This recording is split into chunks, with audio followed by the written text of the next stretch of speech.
Hello students, तुमच्या सगळ्यांचं खूप खूप स्वागत आहे आपल्या राम्स फार्मसी एज्युकेशन चॅनलमध्ये।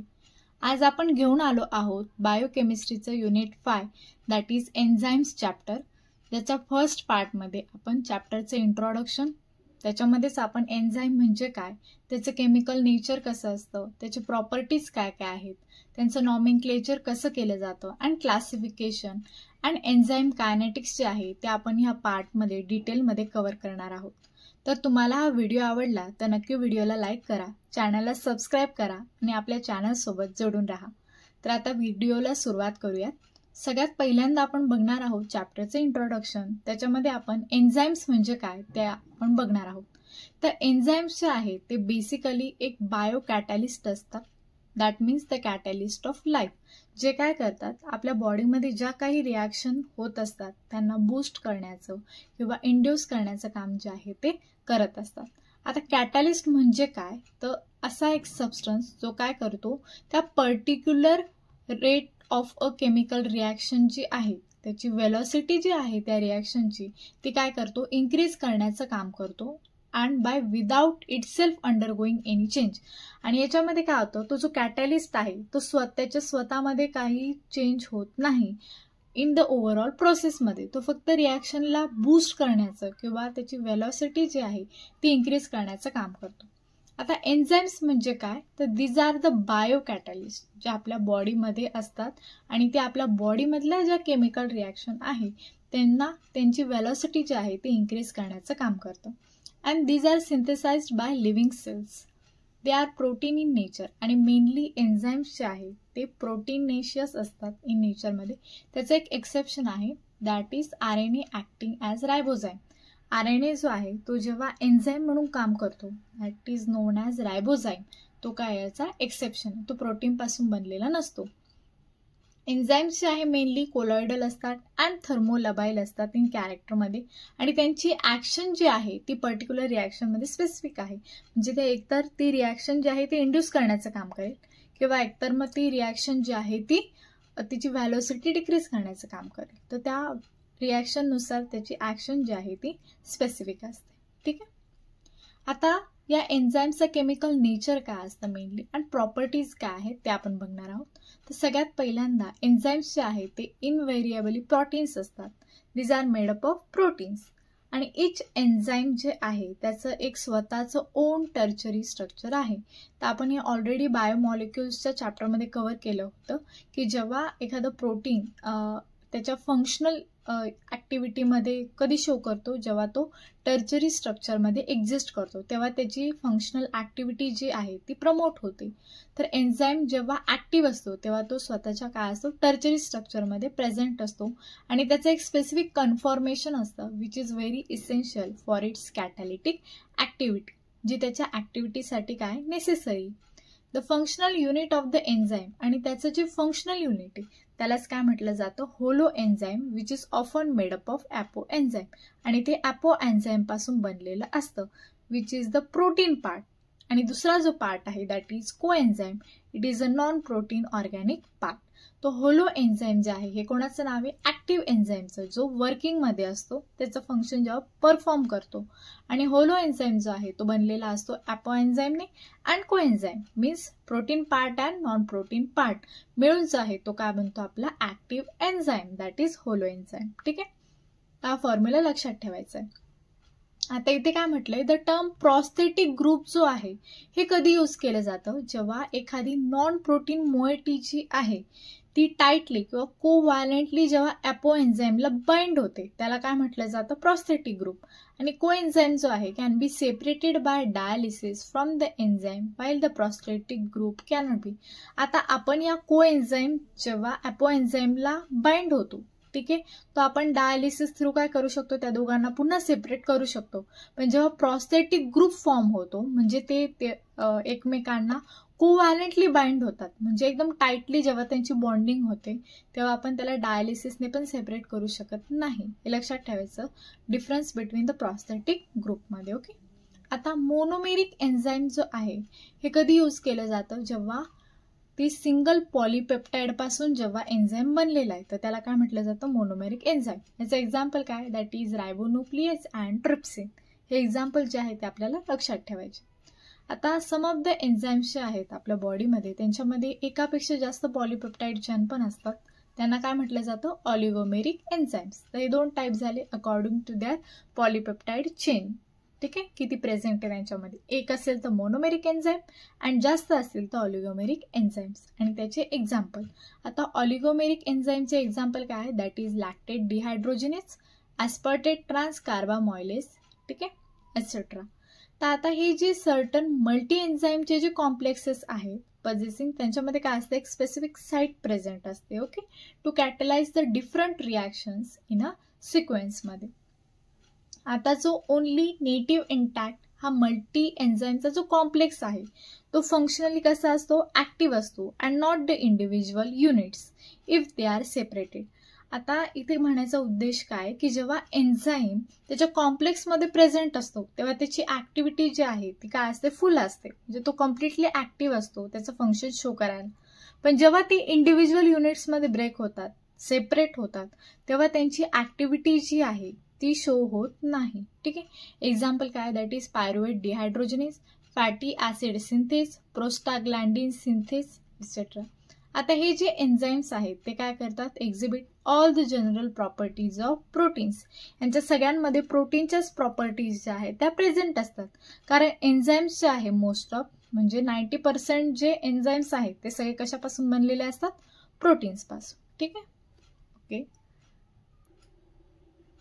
आता आपण बघणार आहोत nomenclature and classification of enzymes. ठीक आहे, आता एन्झाईम्स जे आहे सगळ्यात स्टार्टिंगला जेव्हा एन्झाईम्सची डिस्कवरी झाली तेव्हा त्यांचे जे डिस्कवरर असायचे म्हणजे ज्यांनी त्या एन्झाईमला डिस्कवर केलं त्यांच्यानुसार त्या एन्झाईमला काय केलं जायचं? नावं दिले जायचे. फॉर एक्झाम्पल पेप्सिन झालं, ट्रिप्सिन झालं and chymotrypsin convey no information about the function of the enzyme.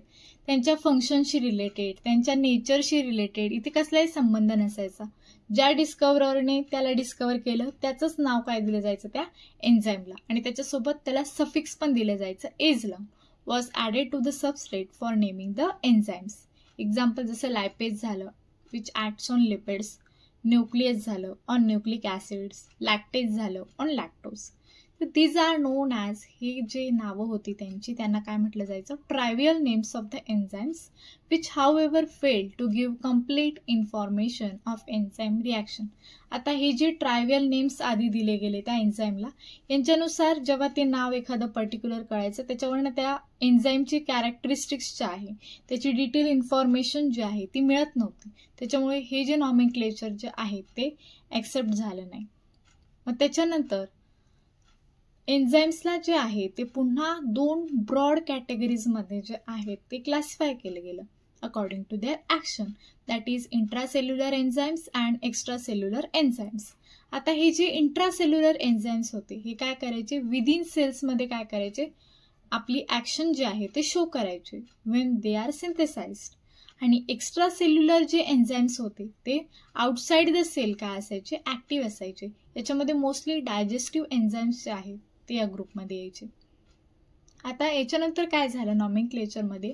International union of biochemistry जी होती दॅट इज IUB त्याने एक एन्झाईम कमिशन जी आहे ती अपॉइंट केली फॉर द नॉमेनक्लेचर ऑफ एन्झाईम्ससाठी इन 1961 मध्ये. आणि ह्या कमिटीने काय केलं? Made a thorough study of the existing enzymes. आतापर्यंत जे काही एन्झाईम्स आहेत त्या सगळ्यांचा स्टडी केला and divide some basic principles for the classification and nomenclature of enzymes. आणि त्यानुसार काही बेसिक प्रिन्सिपल जे होते त्यांच्या क्लासिफिकेशनसाठी पण आणि नॉमेनक्लेचरसाठी पण ते काय केले? एक शॉर्टलिस्ट केले. आणि त्यानंतर पुन्हा 1964 मध्ये ही जी IUB सिस्टीम जी होती एन्झाईमची त्यांनी एक क्लासिफिकेशन आणलं एन्झाईमचं हॅज बीन फोर्स. त्याच्यामध्ये एन्झाईम्सला मेन 6 मेजर क्लासेसमध्ये जे आहेत ते काय केलं गेलं? एन्झाईम्सला क्लासिफाय केलं गेलं. आणि प्रत्येक क्लासमध्ये जे आहे ते काय केलं? त्या रिॲक्शनचा जनरल टाईप कोणता आहे त्या एन्झाईम्सचा brought about by the enzymes of that class ते काय होत होतं तिथे डिस्क्राईब होत होतं. अशानुसार IUBने काय केलं? एन्झाईम्सला 6 मेजर क्लासमध्ये क्लासिफाय केलं. ठीक आहे, आता ते जे क्लासिफिकेशन होतं अकॉर्डिंग टू द IUB ते आपण इथे डिटेलमध्ये बघणार आहोत. ठीक आहे, that is classification of enzymes. त्याच्यामध्ये एन्झाईम्सला 6 मेजर क्लासेसमध्ये जे आहे ते काय केलं गेलं? क्लासिफाय केलं गेलं. त्याच्यामध्ये सगळ्यात पहिला क्लास होता दॅट इज ऑक्सिडो रिडक्टेज. तर आता आपण बघू शकतो याच्या नावावरूनच कळतंय की मेनली याच्यामध्ये कोणते एन्झाईम्स इन्क्लूड असतील. असे एन्झाईम्स ज्यांच्यामध्ये oxidation and reduction reactions conduct होतात that is oxidoreductases enzymes. Okay, that enzymes involve in oxidation reduction reactions. म्हणजे ऑक्सिडेशन झाल्यानंतर त्याचं काय होतंय, रिडक्शन होतं. ठीक आहे, तर अशा टाईपचे एन्झाईम्स जे आहेत या ग्रुपमध्ये इन्क्लूड करण्यात आले. आता फॉर एक्झाम्पल रिॲक्शन बघू शकतो, AH2 + B form A + BH2. याच्यामध्ये काय झालं, AH2चं काय झालं, रिडक्शन झालं A मध्ये. ओके, एका साईडला काय होतंय, रिडक्शन. आणि Bचं काय झालं, रिड्यूस फॉर्ममधून ऑक्सिडाइज झाला तो BH2 मध्ये. ओके, म्हणजे इथं काय होतं, ऑक्सिडेशन टू रिडक्शन, दोन्ही रिॲक्शन्स इथं काय होतात, सायमल्टेनियसली कंडक्ट होतात. तर अशा टाईपचे एन्झाईम्स जे आहेत ते या ग्रुपमध्ये इन्क्लूड करण्यात आले. आता याचं एक्झाम्पल काय होतं, अल्कोहोल डिहायड्रोजिनेज झालं, सायटोक्रोम ऑक्सिडेज झालं, L&D अमिनो ऑक्सिडेजेस झालं. आता यांच्या नावावरूनच कळते की हे कोणत्या ग्रुपमध्ये असले. बघा, डिहायड्रोजिनेज म्हणजे काय, ऑक्सिडो रिडक्टेज मध्ये येईल. ओके, ऑक्सिडेज म्हणजे ऑक्सिडेशन झाले, राईट. इथे पण ऑक्सिडेजेस, याच्यानुसार आपण बघू शकतो की तो एन्झाईम जो आहे तो कोणत्या ग्रुपमध्ये इन्क्लूड केला असेल. ठीक आहे, सेकंड टाईप होता त्याचा मेन दॅट इज ट्रान्सफर. याच्या पण नावावरूनच कळते की ट्रान्सफर एजेस. ट्रान्सफर मीन्स काय होतं, इथे काही ना काही जो ग्रुप आहे तो काय होतोय, एका सबस्ट्रेट पासून प्रोडक्टकडे काय होतोय, ट्रान्सफर होतो. ठीक आहे, तर इथे बघू शकता enzymes that कॅटलाइज the transfer of functional groups. इथे काय होतं, मेनली फंक्शनल ग्रुप जो आहे तो काय होतोय, ट्रान्सफर होतो. ठीक आहे, म्हणजे इथे मेनली काय झालं, ग्रुप जो आहे तो ट्रान्सफर झाला. AX + B जो आहे तो काय फॉर्म करतोय, A + BX. ठीक आहे, आता हा AX जो आहे त्याच्यामधून हा X ग्रुप जो आहे तो काय झाला, ट्रान्सफर झाला टू B कडे. आणि B काय झाला, B कडे आला तो BX ग्रुप आणि A कडे काय राहिला, फक्त A. ठीक आहे, अशा प्रकारे हा फंक्शनल ग्रुप जो आहे तो एकाकडून दुसरीकडे काय झाला, ट्रान्सफर झाला. That is transferases. तर अशा टाईपचे एन्झाईम जे आहे ते या ग्रुपमध्ये इन्क्लूड करण्यात आले. ठीक आहे, एक्झाम्पल आहे त्याचं जसं की हेक्झोकायनेज, ट्रान्सअमिनेज, ट्रान्समिथायलेजेस अँड फॉस्फोरायलेज. हे जे एन्झाईम्स आहे ते या ग्रुपमध्ये इन्क्लूड करण्यात आले. ठीक आहे, आता थर्ड ग्रुप जो होता याच्यात मेन तो होता आपला दॅट इज हायड्रोलेजेस. आता याच्या पण नावावरनं कळते की या ग्रुपमध्ये अशा टाईपचे एन्झाईम्स इन्क्लूड असतील ज्याच्यामध्ये काय होतं, हायड्रोलिसिस होतं. ठीक आहे, enzymes that bring about hydrolysis of various compounds. म्हणजे इथे मेनली काय होतं, हायड्रोलिसिस होतं, ॲडिशन ऑफ वॉटर.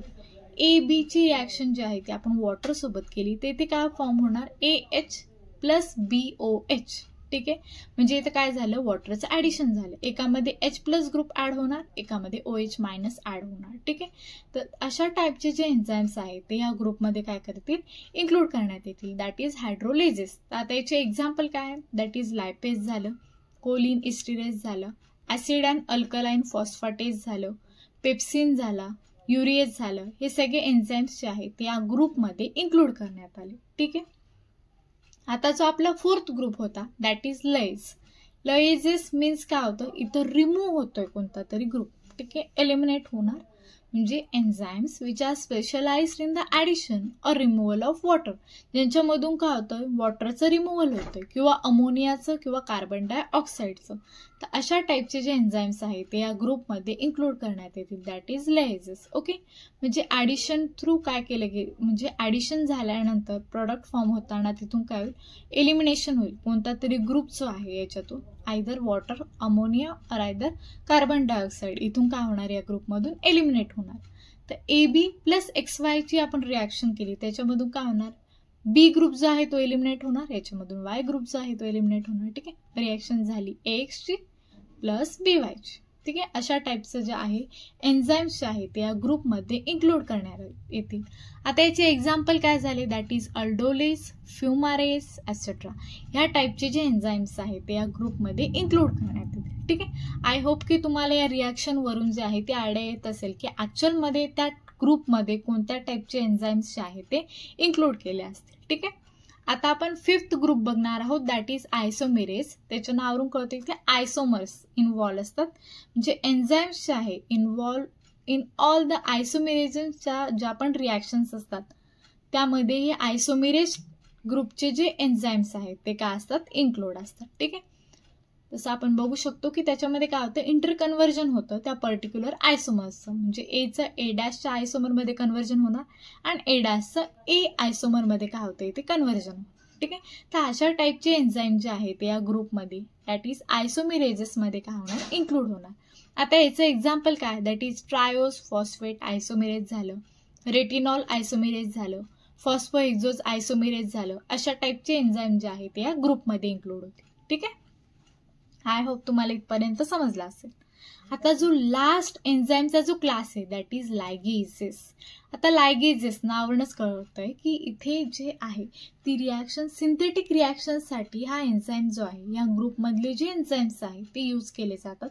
म्हणजे काय होतं की जेव्हा ए रिॲक्टंट प्लस बी रिॲक्टंट जेव्हा आपण त्यांची रिॲक्शन करतो तेव्हा त्यांचं EB कॉम्प्लेक्स फॉर्म करण्यासाठी लायगेज जो आहे लायगेजेस ग्रुपमधले एन्झाईम्स जे आहेत ते इन्क्लूड केले जातात. ते काय करतात, जॉईनिंग करण्याचं काम करतात. ठीक आहे. तर एन्झाईम्स कॅटलायझिंग द सिंथेटिक रिॲक्शन्स जिथे काय होतं, वेअर टू मॉलिक्युल्स जे आहे ते जॉईन केले जातात together and ATP is use. आणि त्या दोघांना जॉईन करण्यासाठी ते काय केलं जातं, ATP मॉलिक्युल जे आहे ते यूज केले जातात. मेनली याच्यामध्ये कंडेन्सेशन होतं, म्हणजे ते एकत्र येतात, युजली डिपेंडेंट ऑन ATP. ठीक आहे. जसं आपण ए रिॲक्टंट घेतला प्लस बी रिॲक्टंट काय फॉर्म झालं त्यांच्यापासून AB कॉम्प्लेक्स. ठीक आहे. त्यांचं काय झालं, कंडेन्सेशन झालं. तर अशा टाईपचे रिॲक्शन्स परफॉर्म करण्यासाठी लायगेजेस जे आहे ग्रुपचे जे एन्झाईम्स आहेत ते इन्व्हॉल्व असतात. ठीक आहे. आता याचे एक्झाम्पल्स काय, that is glutamine synthetase, acetyl coenzyme A carboxylase and succinate thiokinase. ठीक आहे. तर हे बघितले आपण 6 क्लासेस ऑफ एन्झाईम्स. ते लक्षात ठेवायचे आपल्याला, ऑक्सिडोरेडक्टेज, ट्रान्सफेरेजेस, हायड्रोलेजेस, लयेजेस, आयसोमेरेजेस अँड लायगेसेस. हे जे 6 क्लासेस जे आहेत एन्झाईम्सचे मेन क्लासेस आहे, याच्यानुसार एन्झाईम्सला क्लासिफाय केलं गेलं. तर हा जो आहे एक्झाममध्ये 10 मार्क्सचा और आयदर 5 मार्क्सचा क्वेश्चन जो आहे तो सेमिस्टर एक्झाममध्ये येतोच. ठीक आहे. तर त्याच्यामध्ये तो पर्टिक्युलर क्लास, त्याच्याबद्दल थोडीशी इन्फॉर्मेशन, त्याच्यामध्ये जे आपण ज्या रिॲक्शन्स बघितल्या आहेत जनरल रिॲक्शन्स, त्या जनरल रिॲक्शन्स पण इन्क्लूड झाल्या पाहिजेत अँड एक्झाम्पल ह्या सगळ्या गोष्टी ज्या आहेत त्याच्यामध्ये आल्या पाहिजे. ठीक आहे. आय होप की तुम्हाला हे क्लासिफिकेशन समजलं असेल. आता याच्यानंतर काय केलं गेलं की इच क्लास जो होता इन टर्न, आता पर्टिक्युलर एन्झाईमचा आपण हे 6 मेजर क्लासेस बघितले. ठीक आहे. आता या मेजर क्लासेसमध्ये पण पुन्हा एन्झाईम्स जे आहेत ते सब क्लासिफिकेशन केलं गेलं इंटू मेनी सब क्लासेस. ठीक आहे. Which are further divided.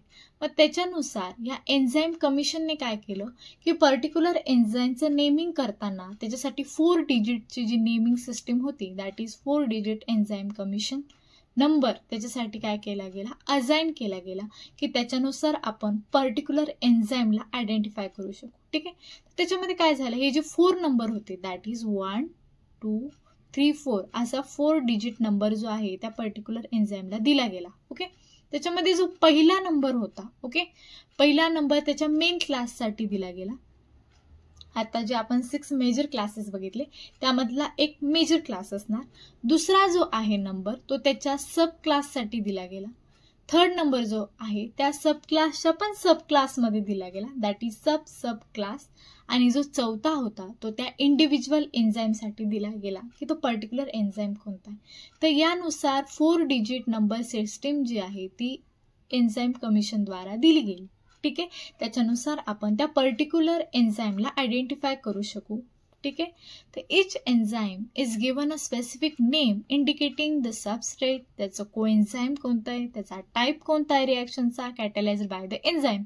या सगळ्या गोष्टी ज्या आहेत त्यामध्ये काय केल्या गेल्या, इन्क्लूड केल्या गेल्या. तर ऑल्दो द IUB नेम्स जे होते फॉर द एन्झाईमसाठी ते स्पेसिफिक होते, अनअम्बिग्युअस होते and they have not been accepted for general use as they are complex. आणि जनरल यूजमध्ये ही 4 डिजिटची जी नंबरिंग सिस्टीम होती एन्झाईमसाठी यूज केली गेली नाही कारण ही खूप कॉम्प्लेक्स होती. बरोबर.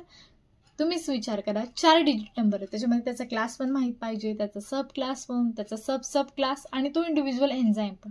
म्हणून हे सगळ्यांसाठी कॉम्प्लेक्स व्हायचं थोडं अँड क्युम्बरसम टू रिमेंबर आणि लक्षात ठेवायला पण थोडं डिफिकल्ट.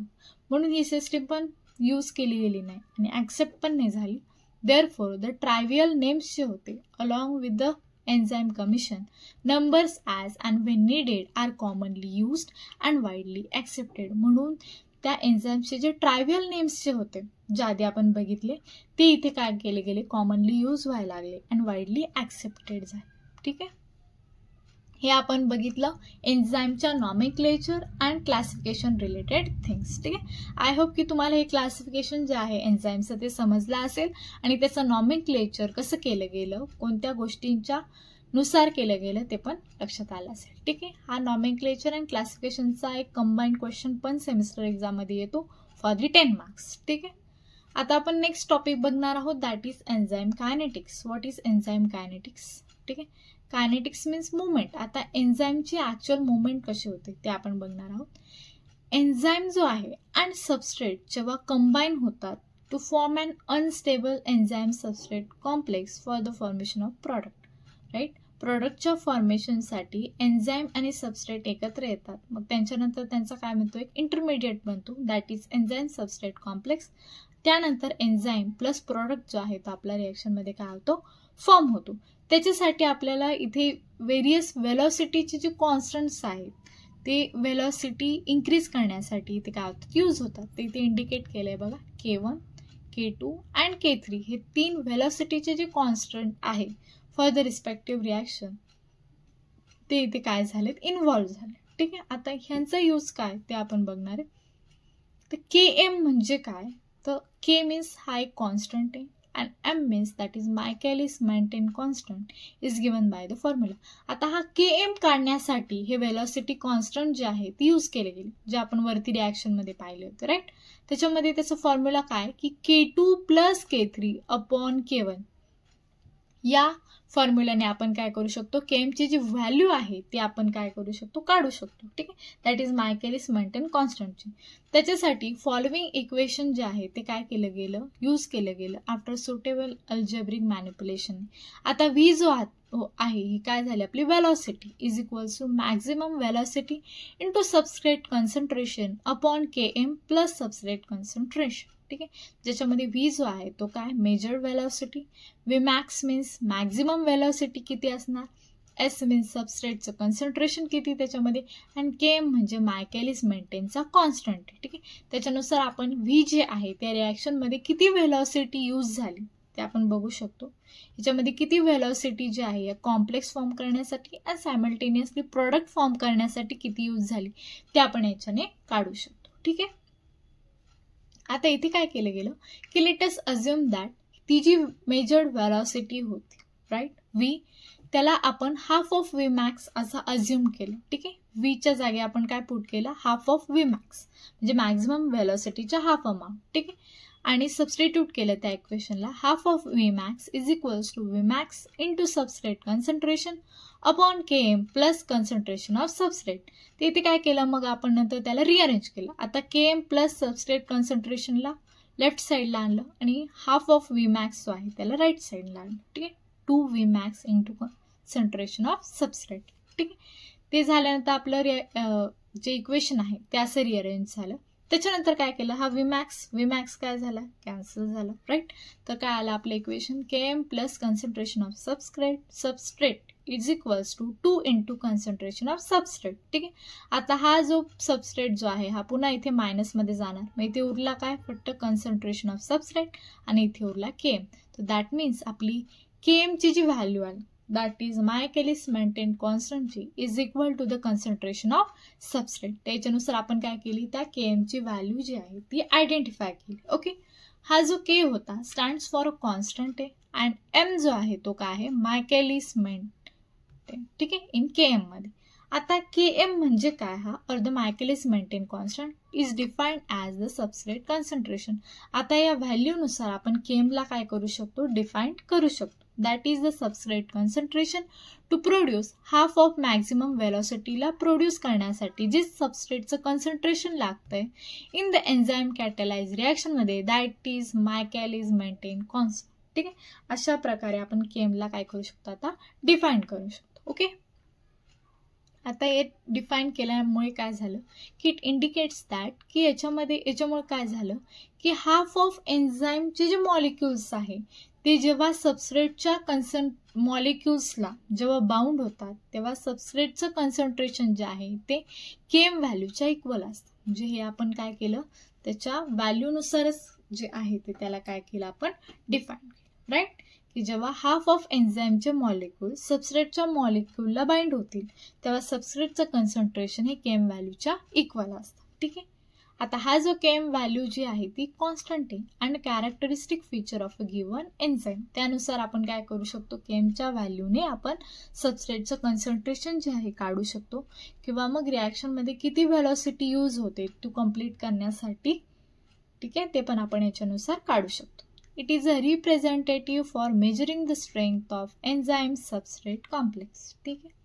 आता याच्यानुसार आपण एक रिलेशन पण काढू शकतो की जेव्हा केमची व्हॅल्यू लो असते तर त्याच्यामुळे काय होतं एन्झाईमची आणि सबस्ट्रेटची जी अफिनिटी आहे त्याच्यामध्ये काय असते स्ट्रॉंग असते आणि जेव्हा केमची व्हॅल्यू हाय असते तेव्हा सबस्ट्रेटची आणि एन्झाईमची जी अफिनिटी आहे ती काय असते वीक असते. मग याच्यावरनं आपण रिलेशनशिप पण काढू शकतो, राईट. केमची व्हॅल्यू आणि सबस्ट्रेटचं कन्सन्ट्रेशन. ठीक आहे. केमची व्हॅल्यू आणि काय झालं एन्झाईम सबस्ट्रेटची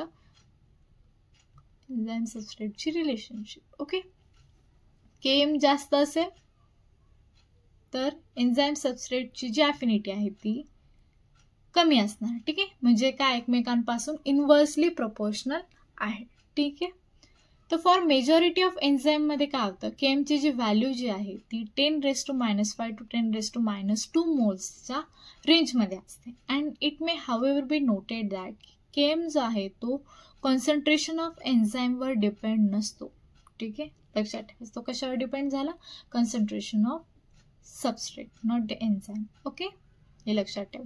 हे बघितलं आपण मायकॅलिस मेंटेन कॉन्स्टंट बद्दल. ठीक आहे. आता याच्यातच आपण एक अजून बघणार आहोत that is Lineweaver Burk double reciprocal plot. आता हे पण त्याच्याशीच रिलेटेड काय बघूया आपण. For the determination of K M value साठीच आहे. केम व्हॅल्यू आपण काढली, right. That is equals to the concentration of substrate. ठीक आहे. आता जे सबस्ट्रेटचं जे सॅच्युरेशनचा जो कर्व आहे इज नॉट व्हेरी ॲक्युरेट. तो ॲक्युरेट येत नाही जेव्हा आपण त्याचा ग्राफ काढतो, राईट.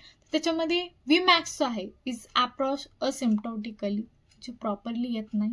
तर आपण ते काढण्यासाठी आता काय केलं पुन्हा त्या इक्वेशनला जे आहे जे आपण मायकेलिस मेंटेन कॉन्स्टंटमध्ये काढलं पुन्हा त्याला आपण काय करणार रिअरेंज करणार by taking the reciprocals of equation a straight line graphic representation जे आहे आपण त्याच्यानुसार काढणार की जेणेकरून आपण त्याचा ग्राफ काढू शकू. ठीक आहे.